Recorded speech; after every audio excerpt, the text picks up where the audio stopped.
Hello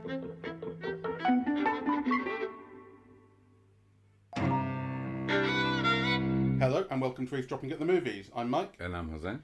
And today we've seen Argylle, which has been taking a bit of a beating sort of online and critically. People don't really seem to like it. I was prepared for the worst. It's directed by Matthew Vaughn, who's previously done Kingsman, and he was also known for being Guy Ritchie's producer back in the day. And it's interesting because the films resemble Guy Ritchie films. Yeah, how do you reckon? What was the last film, the Guy Ritchie film with Henry Cavill as the Spider-Man from U.N.C.L.E.? Oh yeah. Right. It's glamorous, it's slightly retro, it has ideas of Britishness, it's fast-moving, it's cheeky, or it's tongue-in-cheek. Yeah, it's fun, it's really kind of nothing serious. So I think it has a lot in common with those films, though I do think Guy Ritchie's films have more of a punch. Yeah, I think he's a better director. Yeah. Although I do think for someone who began producing and has moved into directing, I do tend to I think I go into Matthew Vaughn films thinking they're not going to be very good, and I end up having quite a good time, and that was the case with this one. And there is something more to it than everyone is responding to. It's not making very much money from what I understand, although I mean the budget I think has been over-reported. It's reported this is $200 million. It can't possibly be. That I think is what Apple bought it for. It's not the same as what it cost to make. Still, it doesn't look like it's going to make very much money, and it's taking kind of a beating. So let's just say briefly what it's about. It's about this author who writes spy novels, played by Bryce Dallas Howard, and her novel appears to have come to life in some sense. She writes about this spy, played in the film by Henry Cavill, called Argylle, and we see these spy scenes playing out. The film opens with a classic spy action opening. There's all sorts of kind of Bond and Man from U.N.C.L.E. and things like that going on. It turns out that spies are after her, and she's got herself embroiled in something. Any more than that would be spoiler territory. We'll get into spoiler territory very quickly. I was pretty charmed by the whole thing, more than I expected to be. I think it's a mess. I thought it was too long. I thought the cast was ill-used. And in spite of that, it had some really fun moments. Yeah. I mean, when you get to those action scenes towards the end, especially the one where it's that they're using smoke to cover themselves and they're shooting and they're dancing at the same time, I thought this is really imaginative and a lot of fun. It's well choreographed. I love the look of it. No one else is doing things like this. I love the idea of it. I thought it was poorly executed. Yeah. And the I skating? loved the skating bit. Yeah, skating was great. That was like thrilling, actually. It was so much fun. I was just in it, like I thought if I'd been in a bad mood coming up to this, I'd have thought, wow, this is stupid. But I was in a good mood coming up to it. I was into the movie, and this was all just working for me really well. And I found it really funny and exciting and kind of witty. I kind of agree with you, right? Like it has those things, but I think one can't get rid of the things that I thought didn't work. So, for example, the biggest star in the film is arguably Cavill, right? And John Cena. And, they're used as kind of background imaginary figures. And, particularly Cavill is meant to be the ideal imaginary version of... Argylle, the spy? Argylle is meant to be the ideal, her ideal anyway. And then it turns out that he's sometimes shown to be the ideal of Sam Rockwell, right? Yeah, kind of they're juxtaposed with each other in action sequences. And, so kind of theoretically it makes sense, on paper it makes sense. But then you have Cavill with the worst haircut I've ever seen in a major star in a cinema, wearing ill-fitting clothes that make him look fat, right? So the clothes weren't those great. things bothered me, really. There was dialogue that pointed out the clothes at one point, something about the suits that he wears, and I thought the suit didn't look great though. It didn't. There was one particular shot, a full body shot of him stood there, and it didn't look great. And I thought that's an error, Well, for a Kingsman film that pays so much attention to British tailoring, and, things being so precise, and needed to be better than that. Yeah, the haircut I liked. I thought it's silly.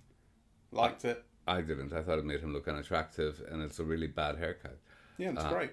Well, not in terms of what he's meant to represent. It's not great. Yeah. You know, you might get a kick out of seeing Henry Cavill look ugly, I but don't think he you know looked that's ugly. not what the film is meant to do with I that. don't think he looked ugly. He looked kind of daft. I mean, the film is not just parodying or kind of building on kind of Bond and spies, although it's mostly doing that. There's an element of kind of 80s action in there as well, and that haircut comes straight from that, you know. No 80s film star looked as bad as Henry Cavill does in this movie. Well, okay, whatever. I don't think it's a minor point. I don't think it's a minor point. I think it's part of what's wrong with the film.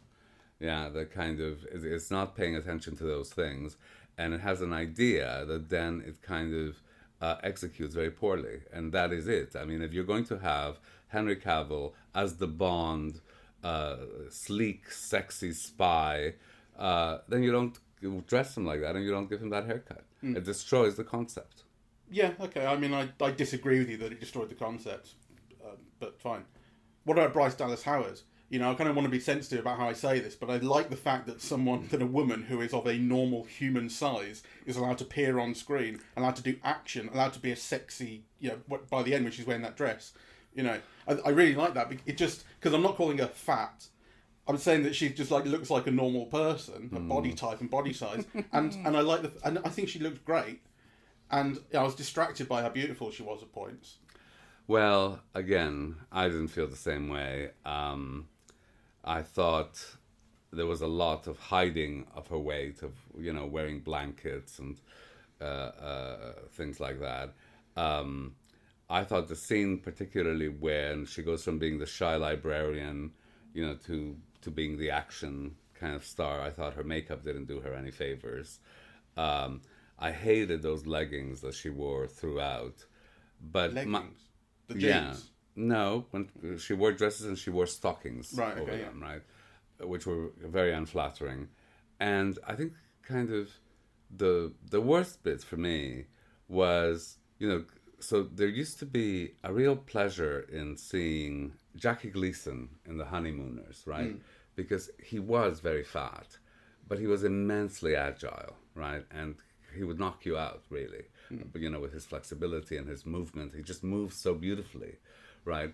And so the thing with Bryce Dallas Howard in this film is that she doesn't, she waddles through it. Yeah, I love that. I didn't. Okay, well, there you go. I love that, you know. Well, she's meant to be an action star. Being able Well, she doesn't waddle later on. Well, she does.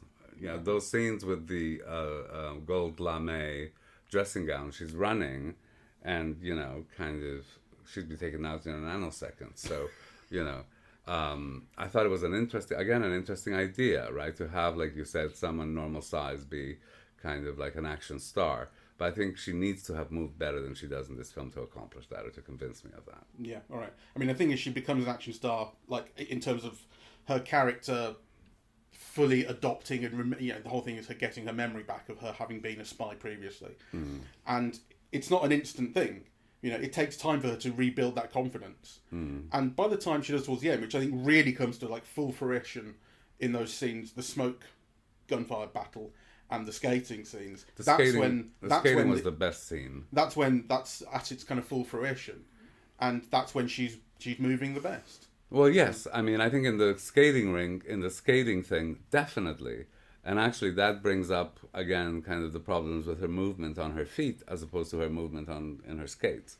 I thought she was great in the skates. Really. Yeah. Well, that's assuming she did any of the skating. I mean, well, one thing, and in fact, I kind of mentioned this when we were talking about Wonka, was the way British CGI looks in particular. There's a particular phoniness to the way British CGI looks, and I really associate it with Matthew Vaughn's films in particular. It happens quite a bit in Kingsman because he orchestrates these quite elaborate and thought through action scenes. If you think about the Kingsman films, you've got the one which is supposed to look like a single take in the church where he murders everybody. You've got the bar scene, which they kind of reenact once or twice throughout the films, where manners maketh man, and then he beats up everyone in the pub. I love the ideas of these scenes, and I do like the way they look in some respects, and I like the way they're executed. But there's a way in which the camera is constantly moving. You can tell it's not just it. You can see how things have been sort of stitched together. You can not see exactly. Like you can say, oh yeah, they've done this, this, and this. But you can tell that things have been stitched together in the way that any film is stitching, kind of visual elements together in post-production to make these things happen. But there's something much more obvious about the way it looks in these films. And it happens here as well. I mean, that whole opening scene, you've got an awful lot of that, of shots of Argylle. I can't remember the shots exactly, but it's things like the camera tracking in and tracking out, and you know that they're kind of manipulating visual elements in order to composite all this, but it just doesn't look right. No, to me, it has a... I mean, I was surprised by the budget because, to me it has kind of a cheap look. And I think by what I'm meaning by cheap is a little bit what you're meaning. So on the one hand, it's meant to be these very rich, glossy-looking places and furniture, and it's meant to have a rich look, and yet it feels thin and stitched together somehow. I can't be more precise than that, but it looked a little bit like it was over CGI'd cheaply. I continue to have this problem with these films, and this is another example of it. The thing is, I really didn't like it when it was, that opening scene, for instance. When you got to the scene with the smoke, which again is like obviously very fake smoke, I really enjoyed it because I enjoyed the way it looked, and I liked the fact that it had this really clear sense of what the scene was supposed to be, and the fact that you're not going to be able to do that as well or as clearly with real smoke, especially the fact that the smoke is so richly coloured. I really enjoyed it. So like there are times when it came around to me, and also I suppose that I think the thing is that the smoke, and I suppose the oil as well in the skating scene, is so clearly a computer generated element of the image that I don't mind it. Whereas when it's real shots, of people that have been kind of put together and stitched together and things, it's harder to get that past you in a sense. Whereas when something just starts off as obviously CGI, I kind of don't mind that it's then CGI throughout. You've kicked it off by being that way. And I kind of, Did I mind the fact that the cat appears to never be a real cat? It's constantly CGI. I didn't mind. Maybe it's okay again that the cat is just like, even when it's not doing stuff that you would not put the cat in the scene for because it's too dangerous. So obviously you're going to insert a digital model there. But like, it's the cat jumping up on the table and Sam Rockwell playing with it. Like, you don't need to have a computer generated cat for that, but I think they did, and maybe that's okay. Yeah, it must have been, and I didn't mind that at all, actually.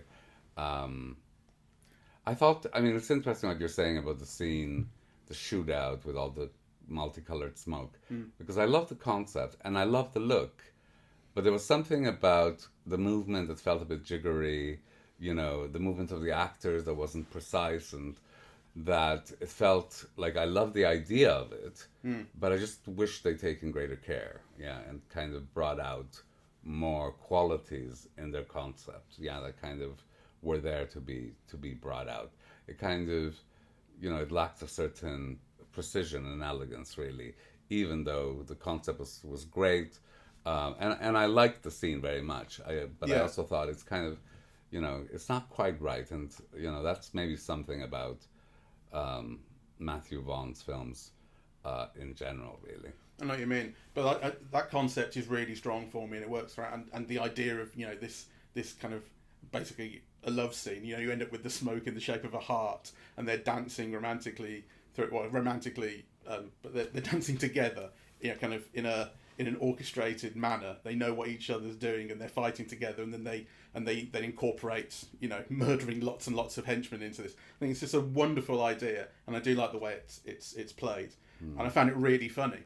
I was laughing through it, and in fact, Sam Rockwell really made me laugh pretty much throughout. I think he's such a good actor. He is such a good actor. He's got a great presence in this. I like the transitions the film does in the kind of early section when you don't really know what's going on, and Ellie, the Bryce Dallas Howard character, is finding herself in over her head, and when she sees this action taking place in front of her on the train and in that room, you switch back and forth. She imagines Henry Cavill, Argylle, in the place of Sam Rockwell's Aidan, and then you switch back and forth, and it's done with blinks. You can see from her perspective the camera, like it blinks in front of you, right? It goes black and switches actor, and I like the idea. I think it's executed quite well. And then what I really like and what made me laugh is how she imagines Henry Cavill he's always looking at her for one thing. Like it's the action, like he's doing the action for her. Cavill's very good also at playing that up. Really. And he's aware of her. And he's doing it with he almost has a smirk on his face the whole time. He's very competent and so on. And then you'll cut back essentially to Sam Rockwell, and he's getting the shit beaten out. So he's doing effectively the same thing, but he is not sort of suave and smooth and stuff, because he's actually getting the shit beaten out of him, and he's not fit. You know what I mean? Like there's that shot where he gets exploded through the wall by the grenade, and he lands in the chair, and Cavill lands in the chair, and he's quite smooth with it. And you cut back to Sam Rockwell, and he's got this ridiculous look on his face because he's just been exploded by a grenade. I thought that was very good. I think it's really funny. I really enjoyed that. And Sam Rockwell, and then he dances, and I mean, you don't see much of it, but I love the way he dances when he's luring her onto the dance floor. Sam Rockwell is a wonderful bad dancer. He's so free in all his films. He does it a lot. He's a very funny, free dancer. Well, I thought part of the problem with Bryce Dallas Howard as an action star was also indicated by, that the way that the dance was filmed, because it's all upper body. It's like, you never really see her move until that last shot where she's got her legs kind of, when she's up on his shoulders. Yes, splayed out. But, that's a scene of movement in which kind of you barely don't get, you don't get to see the movement. You get to see the last bit of each movement. And I thought kind of so much of it in close-up was a mistake. I'm trying to think of why people are being so mean or dismissive or whatever to this film online. Because I think if you let a lot of things go and just allow the film to be kind of a mess and kind of wacky, which I think it is, I think you can really get into it, as I did.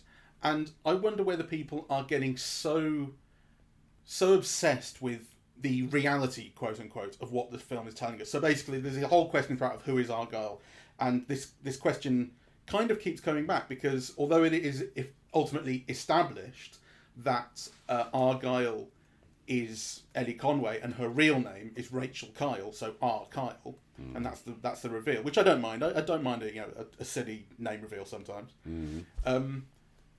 Right at the very end of the film, when you think everything's kind of been settled, Rachel there is giving another book reading, and we see Henry Cavill in the real world with long scraggly hair, and he doesn't look right, but it's still clearly Henry Cavill. He stands up and is indicating that he is real in some way. And of course that's the cliffhanger or the weirdness that the film ends on. And then there's a mid-credit scene which is setting the film within, to some extent, the Kingsman universe, such as it is, which is set 20 years ago, and in which, in a pub, the King's Man, a young lad, it gives like a code word, receives a silenced pistol, and says that his name is Argylle. So there's some reality going on here somewhere along the line. And I think people are getting very obsessed with that. It's a real kind of hangover of the MCU and that sort of thing, of like, what, how is this all going to tie in, and what's the reality, and what does this plot detail mean, and so on. That I think a kind of a looser viewing of the film doesn't bother you. It doesn't bother me what the reality is going to be. Maybe, if they make another film, if it's all revealed, if it's developed, I'll see it and not whatever. But I'm not going to obsess about it until that happens. Well, the thing is, it's a very derivative film. Yeah, right? hugely. So you were mentioning earlier A Kiss... The Long Kiss Goodnight. The Long Kiss Goodnight. Which you've just been watching. Yeah. It borrows a certain premise of that, the amnesia, the secret agent, the Samuel L. Jackson, you said. It's also very much romancing the stone, where Kathleen Turner is this kind of novelist who fantasizes, her ideal romance.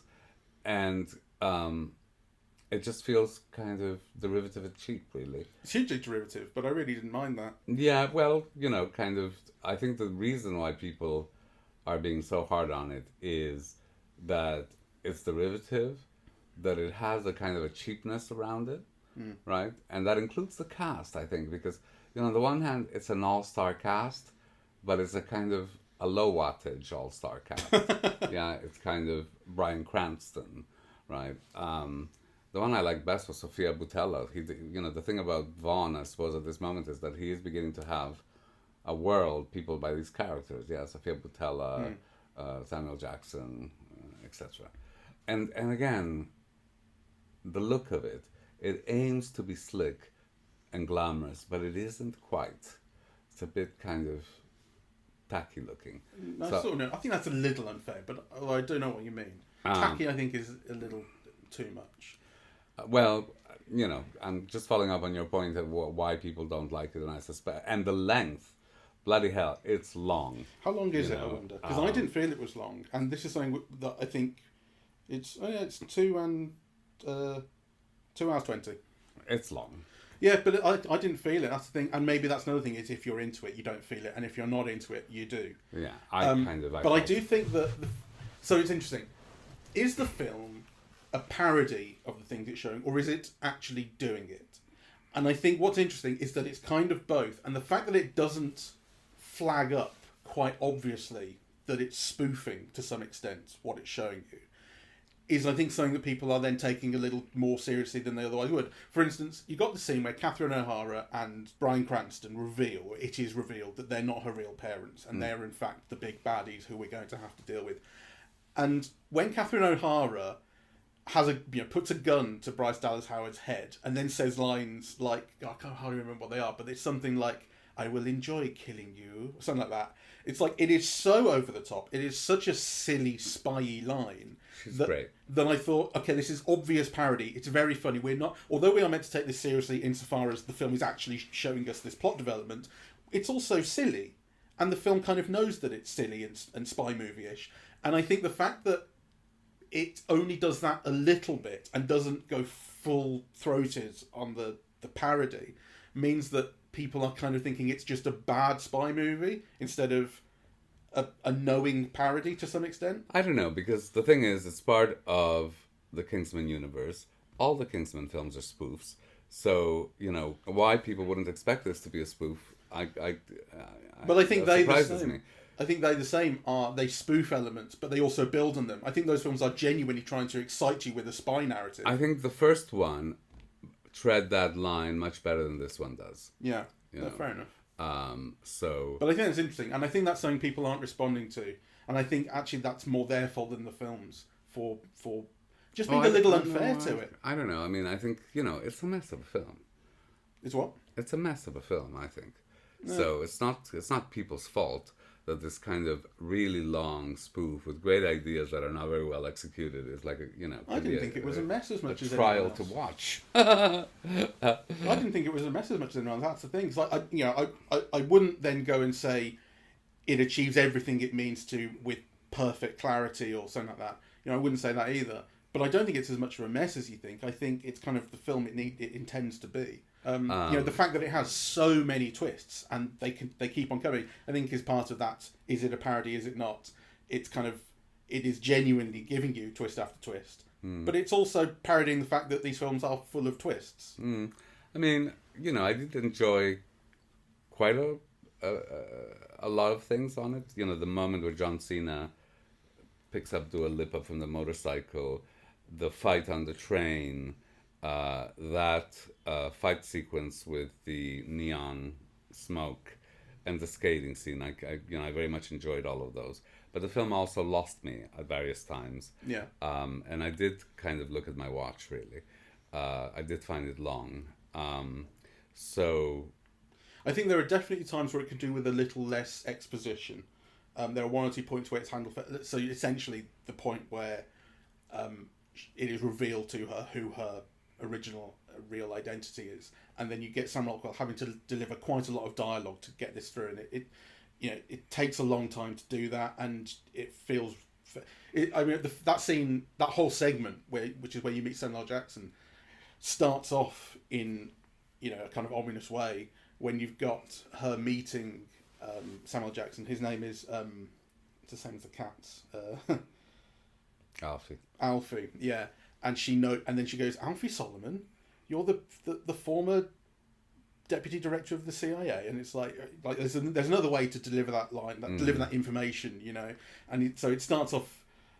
You go, okay, well that was pretty clunky, and then more clunkiness in that scene is yet to come. Yeah, and so the last fight on the battleship was quite clunky.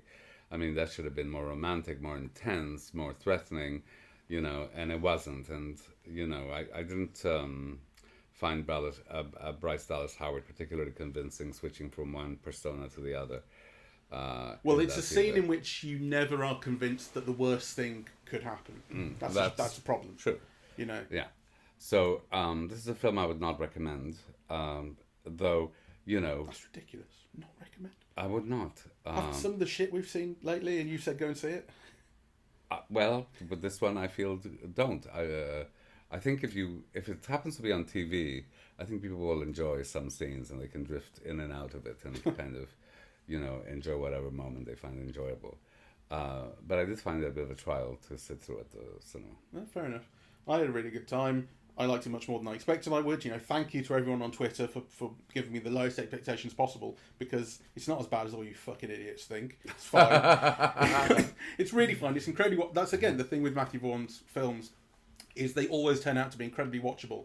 And I've had the experience of Kingsman and the various Kingsman sequels having been on TV, and I sit through them. Layer Cake, not so much. I mean, that one is fucking incomprehensible. And I mean, that one really is sub Guy Ritchie, you know, because it's like London gangster stuff, and you think Guy Ritchie is so much better than this. But the rest of Matthew Vaughn's films I'm really alright with, and this is another one. I largely feel that way about all of them, including Layer Cake, but this one lost me, so...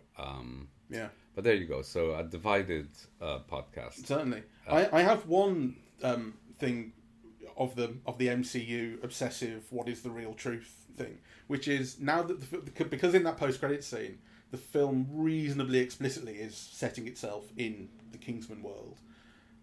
Samuel L. Jackson has already been in the Kingsman world. He was the villain in the first one. And so are we expected to believe there are two Samuel L. Jacksons now? And is that going to come back? I mean... dual identities and shit. Well, it looks like there might not be a sequel to kind of let us know. Well, that's true. Yeah. The film continues to do badly. All right. Well, thank you very much for listening. We are Eavesdropping at the Movies, and we are on Apple Podcasts, Audible, Google Podcasts, Spotify, SoundCloud, and YouTube. On social media, we're on Facebook and Twitter at Eavesdrop Movies, and Blue Sky, eavesdropping.bsky.social, and the website is eavesdroppingatthemovies.com. Thank you very much. Bye-bye. Bye-bye.